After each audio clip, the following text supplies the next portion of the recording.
What is the problem?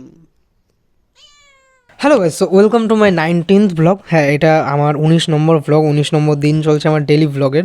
তো এই দিন ভাই সন্ধ্যাবেলার দিকে নতুন নতুন জিনিস একটা খাওয়া শিখেছি ভাই, মাখানা। মানে শিখিনি, ওই দিনই আর কি ফার্স্ট টাইম খাচ্ছিলাম। ফার্স্ট দিনে একটু ভেজে ভেজে দেখছিলাম আর কি কেমন লাগে। তো মোটামুটি ভালোই লাগলো ভাই, একটু মশলাপাতি দিয়ে যদি করা হয় তো ভালোই লাগবে।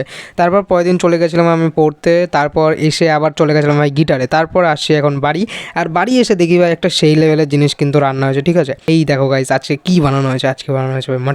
আর এই জায়গাটা আমি একবার ঠিক করেছিলাম, বাট এই গরম টরম রেখে ভুলভাল হয়ে যায় ভাই এই জিনিসগুলো। তো আবার এটা ঠিক করতে হবে। তো এখন ফোকাস করা যাক ভাই মাটনের উপর। মাটনটা কিন্তু দেখতে অসাধারণ হয়েছিল, তার সাথে কিন্তু সেই লেভেলের একটা নাল্লির পিস ছিল ভাই যেটা খাচ্ছিলাম। ও তারপরে কথা, ইনস্টাগ্রাম ফেসবুকে কিন্তু তাড়াতাড়ি করে ফলো করো যাও। আর আমি এখন মাটন খাই। Tata bye bye, see you. Subscribe করতে যেন ভুলো না। আবার দেখা হচ্ছে নেক্সট ব্লগে।